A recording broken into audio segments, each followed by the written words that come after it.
먼저 이제 33절에 내가 곧 당신에게 사람을 보냈는데 오셨으니 잘하였나이다. 이제 우리는 주께서 당신에게 명하신 모든 것을 듣고자 하여 다 하나님 앞에 있나이다.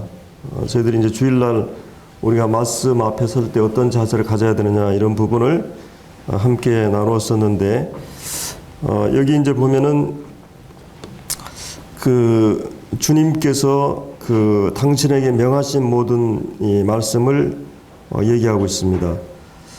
이것은 이제 주님이 마지막 그 이제 마태복음 28장에 보면은 승천하기 전에 제자들에게 하늘과 땅의 모든 권세를 내게 주셨으니 너희가 이제 가서 모든 족속으로 제자를 삼아 아버지 아들과 성령 이름으로 세례를 주고 내가 너희에게 분부한 모든 것을 가르쳐 지키게 하라. 특별히 이제 주님이 하셨던 말씀 가운데 모든 것을 가르쳐 지키게 하라, 이렇게 말씀을 하고 계시죠. 그래서 예수님께서 그 공생애 동안에 3년 반 동안에 특별히 12제자들에게 그 분부한 모든 것, 이게 굉장히 넓은 의미를 갖고 있습니다. 여기 이제 33절에 나오는 주께서 당신에게 명하신 모든 것, 물론 이제 이것은 그 사복음서에 예수님의 가르침에 대해서 굉장히 넓게 나오는데, 물론 이제 여기서는 그 고넬료에게 복음을 전할 때는 그 자세한 모든 내용을 전하는 건 아니죠. 복음의 핵심적인 것을 전하는데, 이제 그런 한 가지는 주님께 명하신 말씀들이 굉장히 많은 거죠. 베드로에게 명하신 우리가 잘 아는 산상수훈 마태복음 5, 6, 7장 같은 경우나, 또 이제 씨 뿌리는 비유 13장 마태복음, 그 다음에 용서에 관한 18장, 또 그 외에도 이제 24, 5장에 보면 종말론에 대한, 재림에 대한 말씀이나, 그리고 이제 그 외에도 요한복음의 고별사 말씀, 이런 여러 이제 가르침들이 이 사복음서에 많이 나옵니다. 근데 이제 그 많은 말씀 가운데 이제 가장 핵심적인 그런 복음의 말씀을 오늘 이 말씀 가운데 이제 얘기해 주고 있는데요. 사실은 그 주님이 우리에게 주신 말씀, 주님이 직접 주신 말씀들이 베드로가 받았고 그 말씀들을 이제 전해 주기를 바라는데, 여기 이제 먼저 그 베드로가 이제 그 사실은 우리가 이제 설교라고 하는 것은 참 쉬운 것이 아니죠. 하나님 말씀을 전하는 게, 설교자에게 있어서 중요한 것은 하나님의 말씀을 받아야 되고, 또 그 말씀을 받은 것을 또 이제 말씀을 삶 가운데 살아야 되고, 또 그 말씀을 증거하고, 이런 그래서 이제 여러분들이 그 설교자에게서 중요한 것은 설교자의 자질, 그리고 또 한 가지는 이제 설교자의 그 메시지, 이게 참 중요합니다.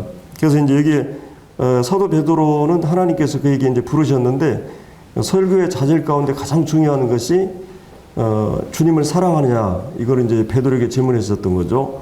그리고 사도 바울도 디모데 전후서나 이 목회서에 보면 내 자신과 은사에 충실할 것을 말씀합니다. 그래서 이제 설교자에게서 중요한 것은 그 사람이 어떤 사람이 되느냐, 어떤 사람이냐, 이게 중요하죠.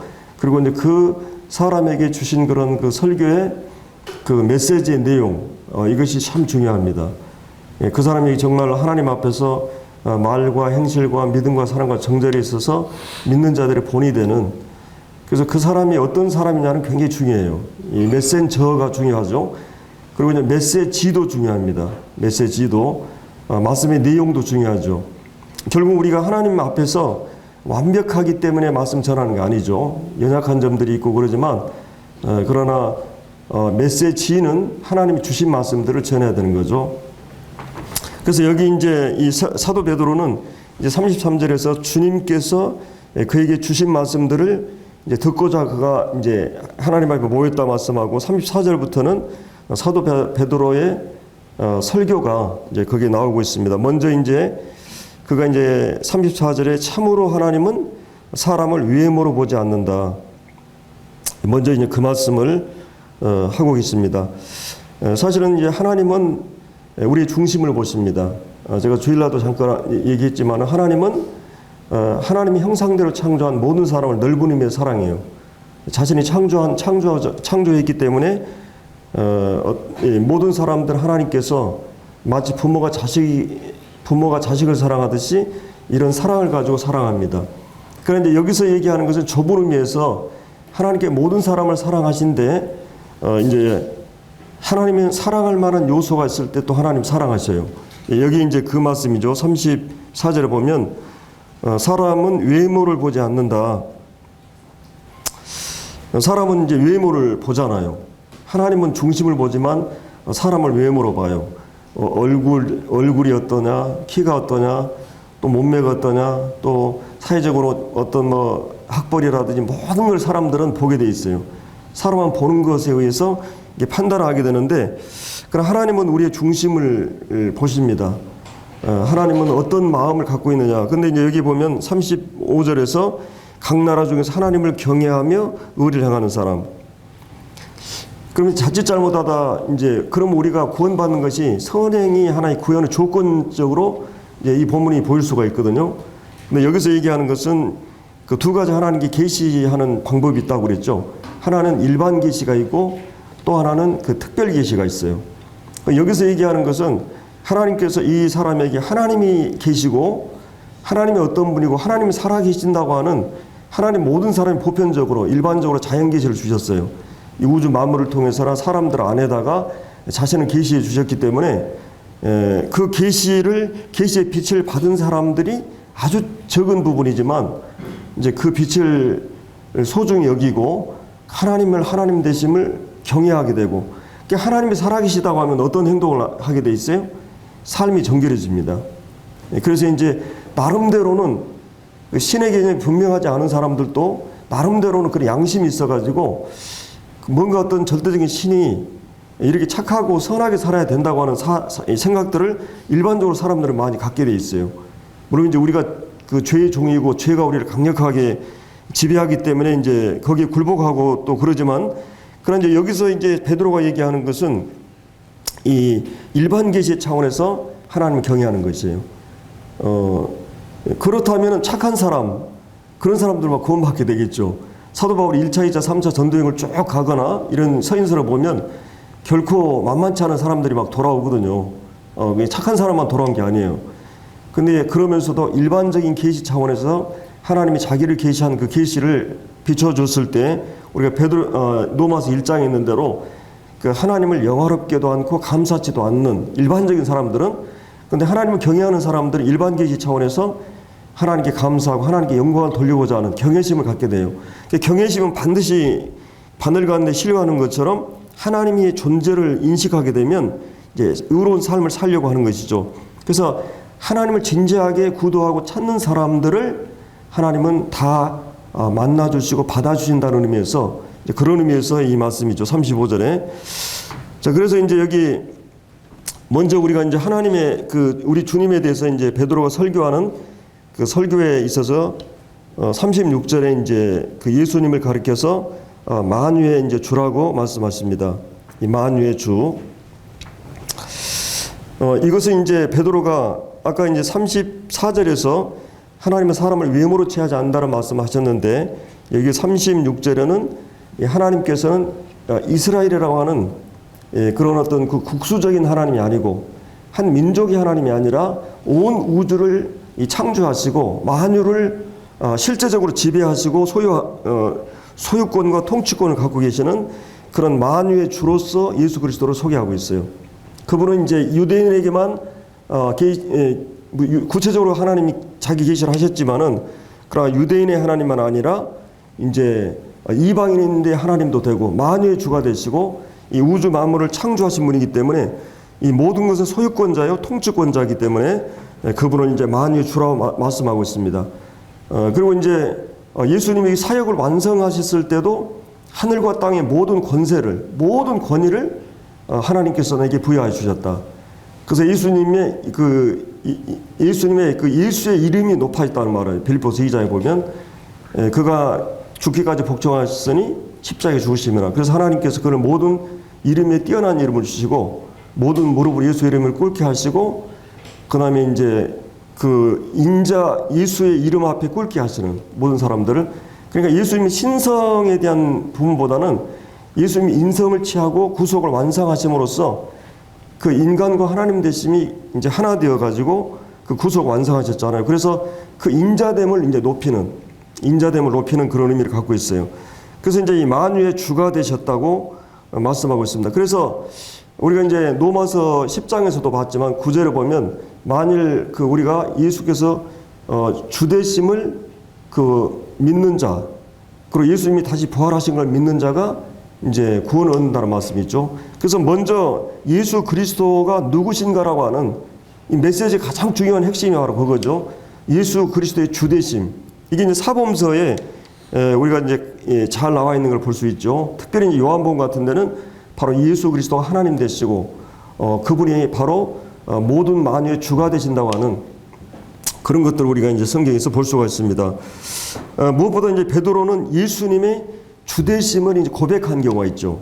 특별히 이제 예수님을 처음 그가 이제 갈릴리 바다에서 고기를 잡이했을 때 이제 나를 따르라 했을 때 이제 예수님을 따르게 되는데 그때만 하더라도 베드로가 이게 이제 모든 걸 버리고 주님을 따랐지만은 이제 어느 정도 지나고 나서 어떤 일이 있어요?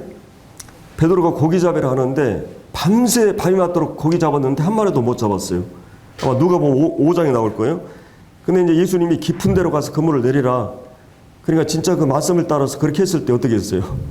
예, 이제 고기가 막 그물이 찢어지도록 잡게 되죠. 그때 이제 베드로가 하는 반응이 뭐예요? 주여 나를 떠나소서 내가 죄인으로소이다. 그분 안에서 하나님을 경험하는, 하나님의 신성을 경험하는 이 바닷속의 모든 걸 아시고, 그리고 그분이 바다의 고기를 이렇게 명하시니까 이쪽으로 몰릴 수도 있죠.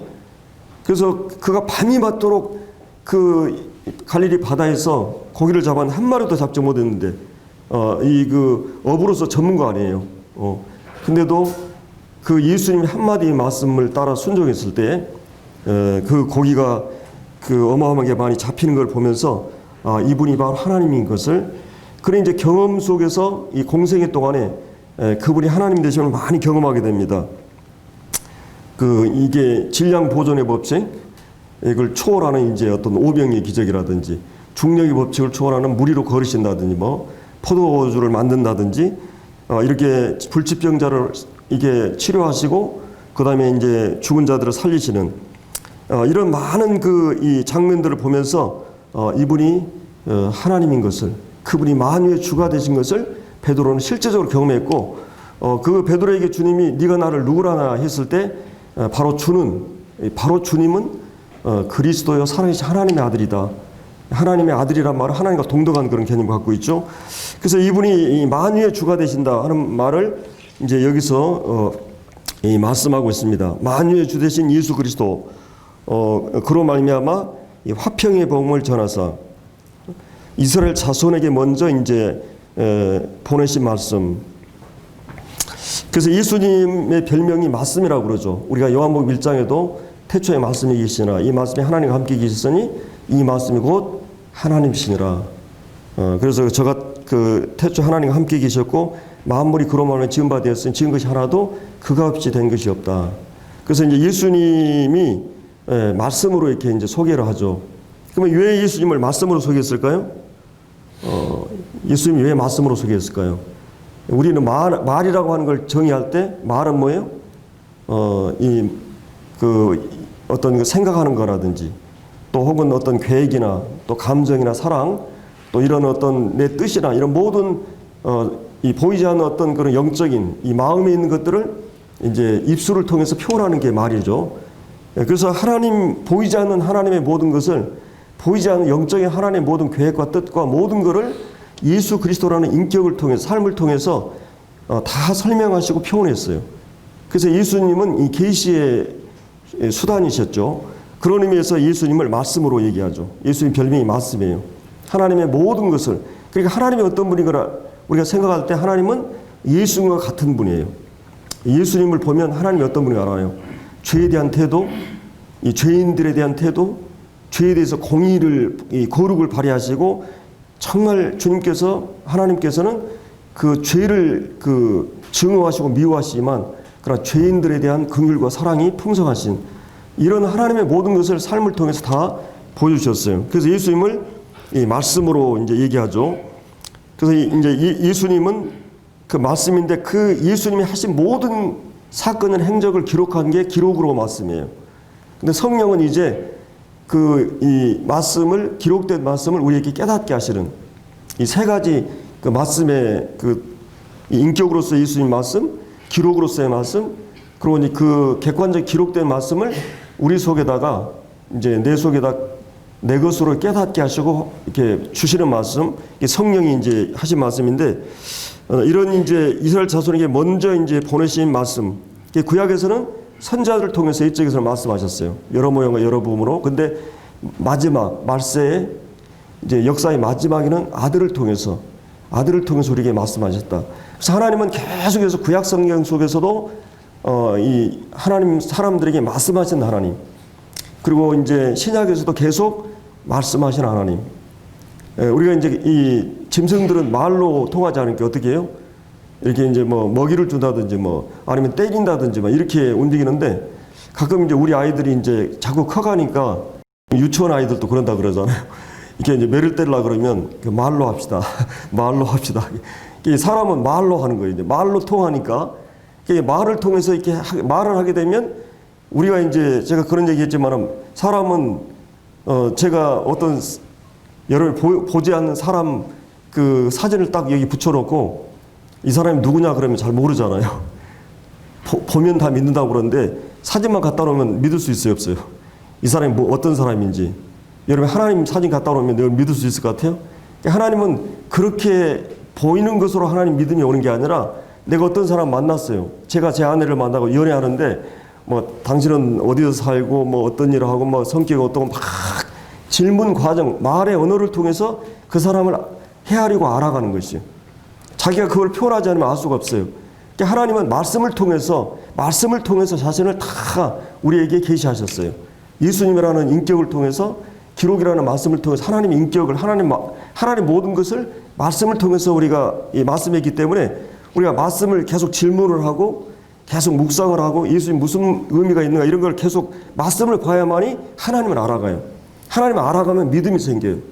아, 이분이 이런 분이구나. 그러니까 이 바로 이제 말씀으로 자기를 이게 표현하고 있습니다. 그래서 이제 거기 38절에 요한이 그 세례를 반포한 후에 갈릴리에서 시작해서 온 유대 두루 전파된 것을 너희도 알거니와. 자, 하나님이 나사렛 예수, 여기서는 이제 예수님의 인성에 대한 강조가 나오죠. 역사적으로 시간과 공간 속에 구체적으로 몸을 가지고 우리 가운데 오셨던 나사렛의 예수라고 이렇게 말하고 있죠. 나사렛 예수. 그래서 나사렛 예수에게 성령과 능력을 기름 붓듯 하셨음에. 그래서 여기 이제 예수님의 사역을 38절에 이제 예수님의 사역에 대해서 이제 세 가지로 생각하면 예수님의 사역의 동력, 동력은 바로 이 성령의 기름 부으심이었어요. 그래서 우리가 이제 오직 성령이 너에게 임하시면 그 다음에 너희가 권능을 받고 그 다음에 온 유대와 예루살렘과 사마리 땅끝까지는 내 증인이 되리라고 말씀하셨습니다. 증이 우리도 똑같이 예수님이 왜 그러면 그 사역 가운데서 그분이 하나님이셨고 성령을 받지 않아도 능히 그 일을 하실 수 있었는데도 육신을 입고 계셨는데 그 예수님에게 성령이 임하셨느냐, 이제 이거를 통해서 바로 교회가 우리 그리스도인들의 삶 속에서 똑같은 우리의 육신을 갖고 있는 우리에게도 하나님의 영을 부어 주셔가지고 그래 그 영과 더불어 이제 하나님 모든 사역을 하나님 뜻을 이루기 위해서 하나의 어떤 이런 그 모델 케이스로 예수님이 그 삶을 사신 거예요. 이제 그런 의미가 이제 있는 거죠. 바로 이제 그래서 그 우리의 모든 그런 봉사나 사역에 있어서 가장 중요한 게 뭐예요? 성령의 기름 부으심이에요. 이제 성령이 누구나 구원받은 성도란 오십니다. 성령이 이제 구원받은 성도란에 내주하시죠. 근데 성령이 내주하는 것과 성령이 충만한 것 달라요. 성경에 보면 성령의 세례가 있어요. 성령 세례. 이제 성령 세례라는 말은 여러분이 세례란 말이 무슨 말이에요? 원래 이제 이게 침례란 말이 더 정확한 말이죠. 침례란 말은 잠그다 이런 말이에요. 동일시대다. 그래서 예수님과 함께 우리가 연합해서 죽고, 그 다음에 예수님과 함께 더불어 살아났다 하는 것을 세례는 이렇게 보여주고 있는 거죠. 그런 실제 영적인 그 의미가 있고, 우리 형식을 통해서 주님과 더불어 죽고 주님과 살아났다고 하는 것을 이제 하나의 형식을 통해서 신앙 고백을 하게 되는 거죠. 그리고 이제 이 세례라고 하는 것은 구원론적으로 얘기하면은 이제 우리가 주님과 함께 죽었고 주님과 살아났다는 의미가 있지만, 교회론적인 측면에서 보면 우리가 그리스도 몸된 교회에 연합하는 그런 의미예요. 한 몸의 지체가 되고, 그래서 이제 우리는 이 소속이 세상에서부터 그리스도에게 또 하나님께 우리가 소속되고 연합되고 이제 한 가족의 일원으로 되었다고 하는 말 하고 있죠. 그래서 고린도서 12장 13절에 보면 우리가 다 세례를 받았다 그랬어요. 성령 세례는 거듭날 때 우리가 다 받는 거예요. 이 세례라고 하는 것은 단회적인 것이에요.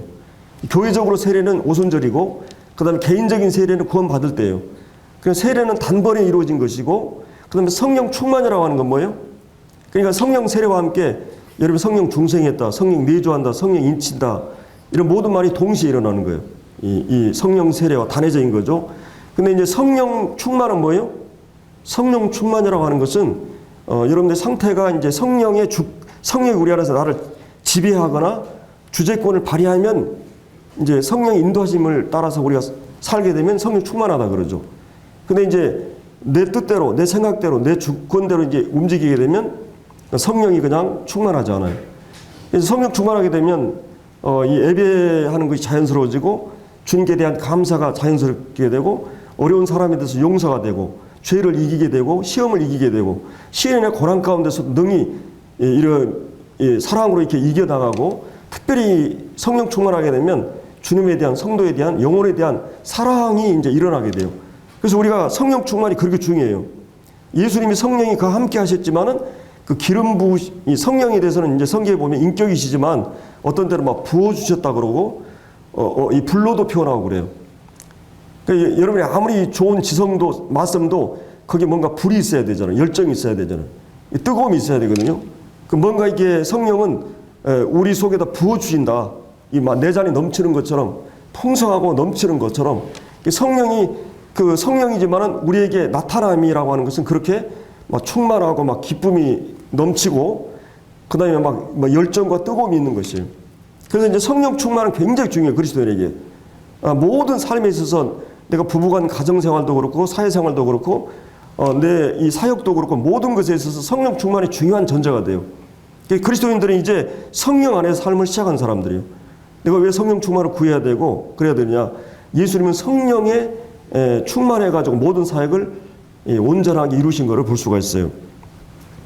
그래서 성령 충만하게 되면 하나님의 뜻과 내 뜻이 일치가 됩니다. 이 성령 충만은 하나님의 생각과 내 생각이 일치가 되는 거예요. 하나님의 뜻과 생각대로 내가 움직이게 되는 것이죠.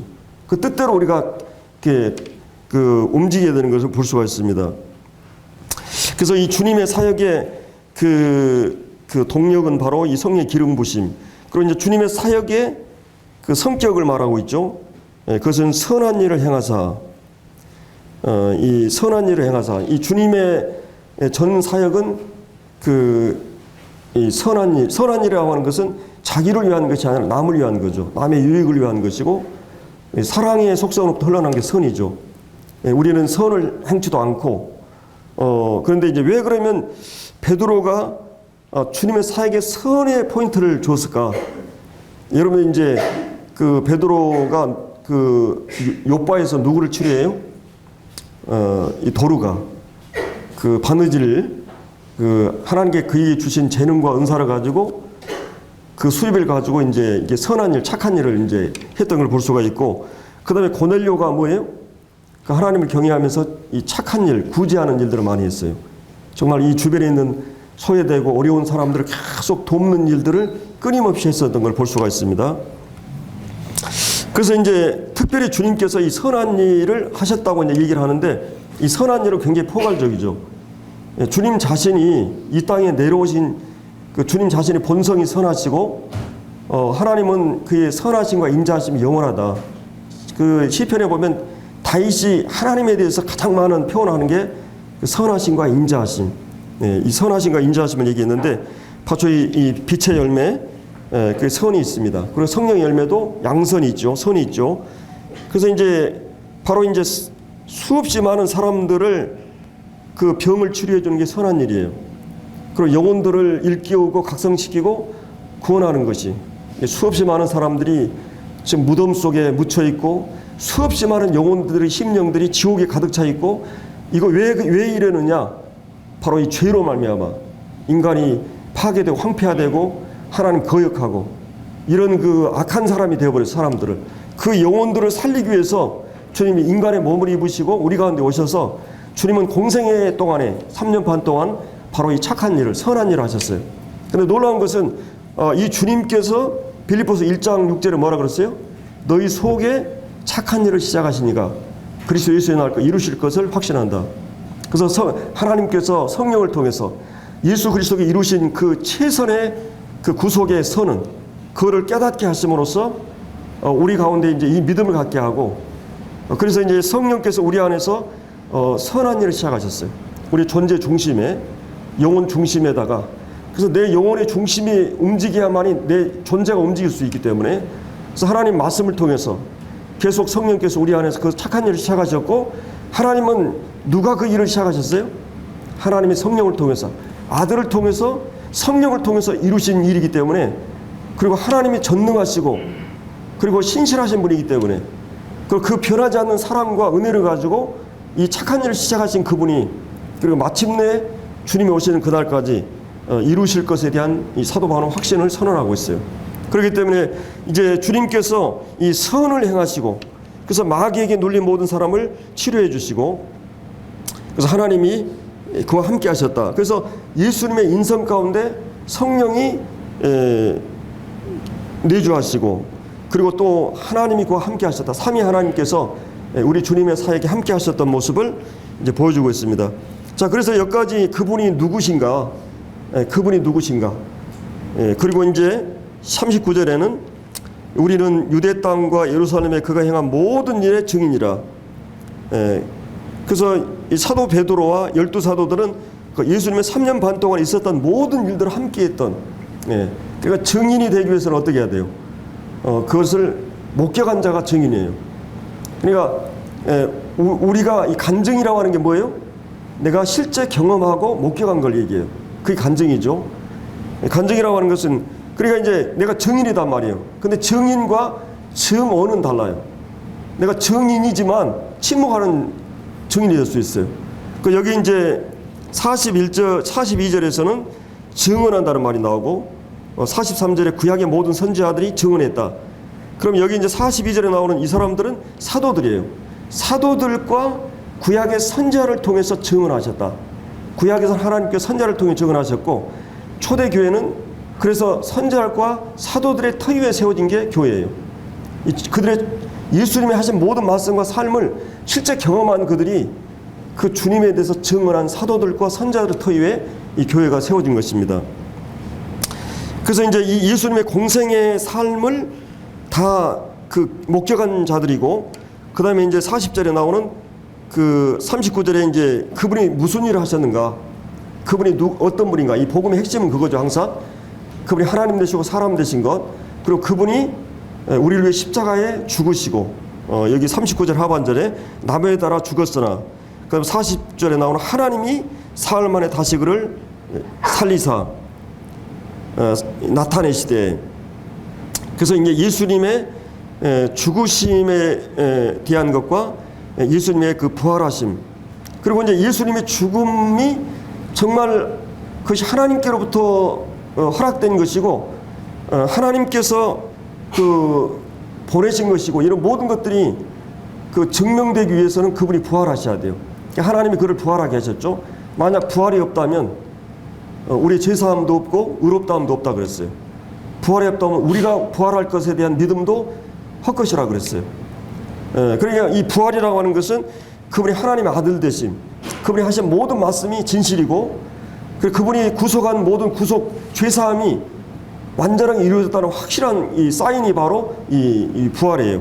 그렇기 때문에 우리가 로마서 10장에서 얘기했던 한번 찾아볼까요? 로마서 10장 전에 찾아봤는데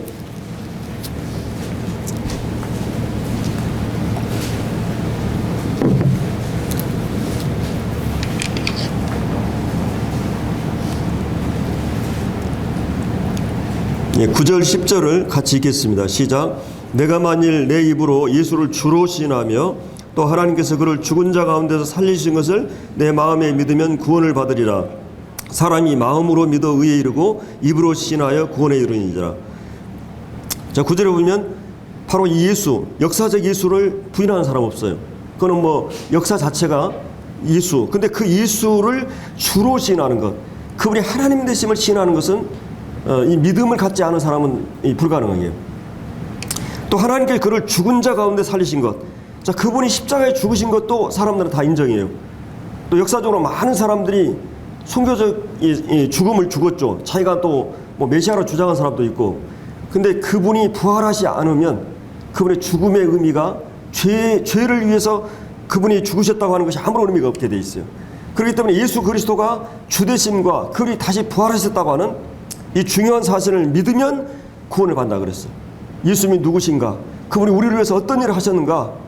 그것이 바로 이제 오늘 거기 이제 사도행전 10장 43절에 나오는 그에 대하여 모든 선지자, 구약의 모든 선지자들이 바로 이 메시아에 대한 증언을 했다는 것이죠. 그분이 어떤 분이고 어떻게 오셨고 모든 걸 증언했어요. 그래서 메시아가 오면 어떤 사람인 거를 이사야서 쭉 예언을 했죠. 막 죽은 자를 살리고 병자를 치료하고 안전병기를 일으키고 소경들 이렇게 눈뜨게 하고. 그래서 세례요한의 제자들이 예수님께 와가지고 감옥의 세례요한이 이 제자를 예수님께 보내가지고 오시리가 당신이 오리까 이렇게 질문하면서 질문해서 예수님 뭐라고 대답해요? 내가 메시아다 이렇게 대답하지 않고 그들이 구약 성경을 알고 있는 말씀을 인용해가지고 내가 한 모든 일을 말씀해요. 내가 소경을 눈뜨게 하고 이렇게 하고 계속 얘기만 해주세요. 왜요? 바로 이분이 메시아이기 때문에. 메시아, 하나님께 보낸 메시아만 할 수 있는. 그러니까 예수님이 공생애 동안에 그런 능력과 기적을 행하시는 일들을 못하면 그럼 하나님 되심이 입증되지 못해요. 메시아 하나님이신. 그렇기 때문에 이 부분은 굉장히 중요한 부분이고, 그리고 그분이 십자가에 죽으심, 그분이 부활하심, 이게 43절에 나오는 바로 그를 믿는 사람들이 다 그 이름을 힘입어. 그 이름이 뭐예요? 예수. 그 예수라는 이름이 뭐예요? 그러면 예수라는 이름 속에 구속사의 모든 것이 다 들어가 있어요. 바로 이 모든 사람의 죄를 사하기 위해서 오셨다. 죄사함이라는 의미를 갖고 있죠. 그래서 이 십자가의 죽으심은 바로 죄를 위한 죽음이었고, 그래서 그 이름을 힘입어 죄사함을 받는다. 그 말씀을 딱 듣는 순간 성령이 그 말씀을 그대로 받는 사람들 안에 어떻게 해요? 44절에 베드로가 그 말을 할 때 성령이 말씀 듣는 모든 사람에게 내려오시니. 우리가 이제 사도행전 2장을 전에 봤는데 한번 보죠. 사도행전 2장.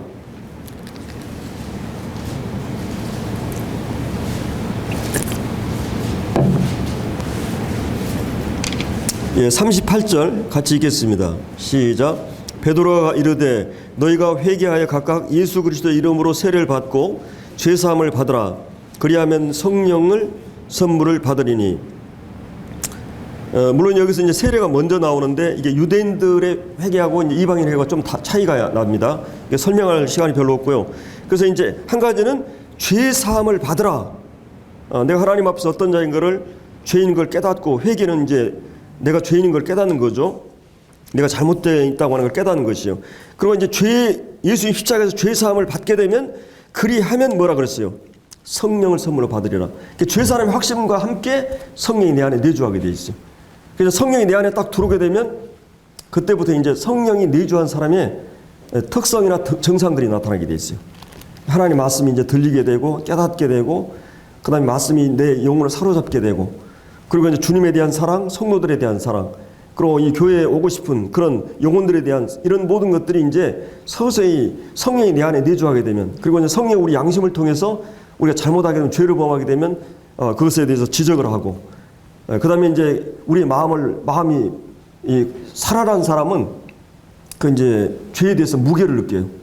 어떤 분이 막 설교하고 있는데 죄의 무게가 얼마나 무거운지 막 설명하니까 자기는 죄의 무게를 못 느낀다고 그러니까 죽은 사람은 아무리 눌러도 못 느낀다고 그랬어요.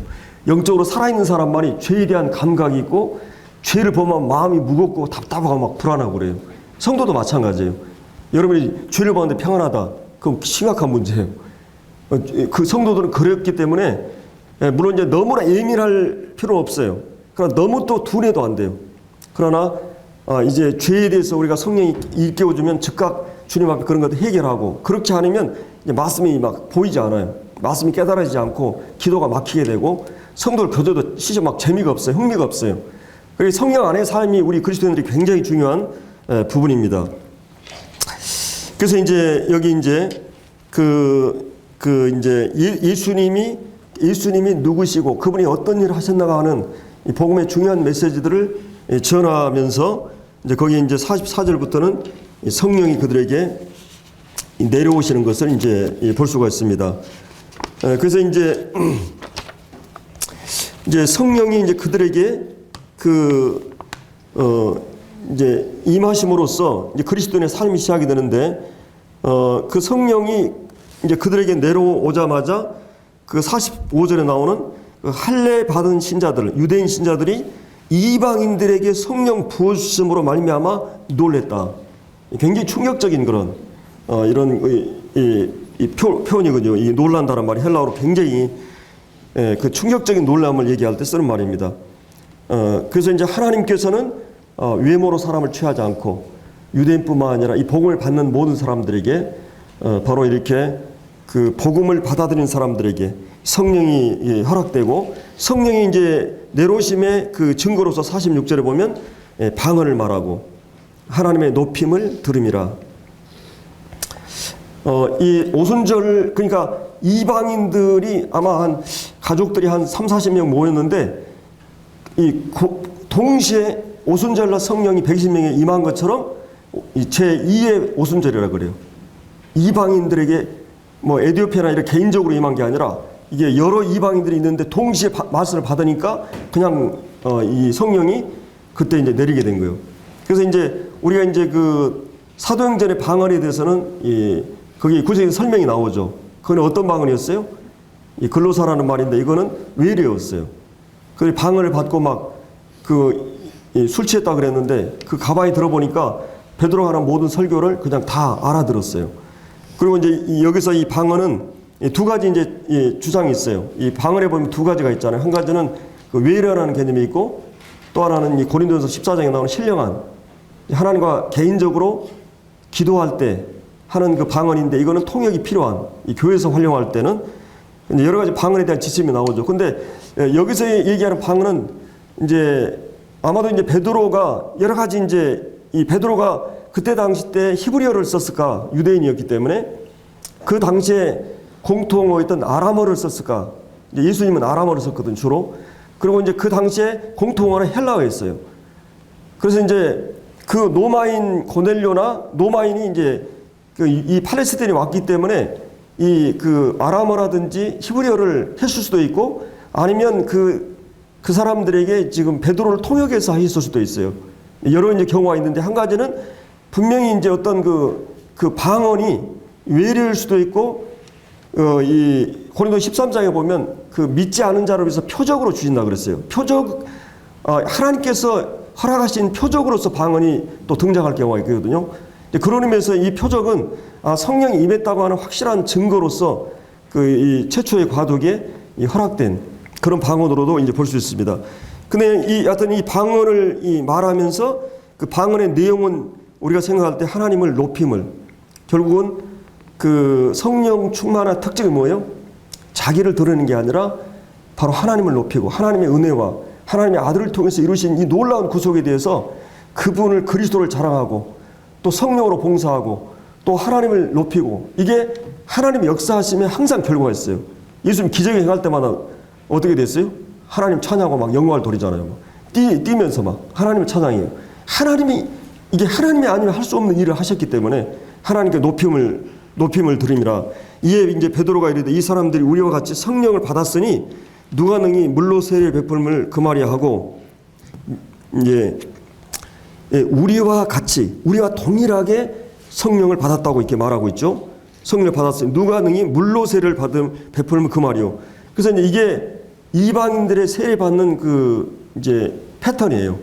여러 이제 유대인들과 이제 여러 패턴이 있는데 이 복음을 깨닫고 받아들임으로 성령이 주어지고 그다음에 그게 확인됐을 때 세례를 주는 이게 이제 이 고넬료를 통해서 주어진 게 오늘 그 후대 모든 교회사에 그 이제 그 세례식 하는 그 하나의 그 절차가 되고 있죠.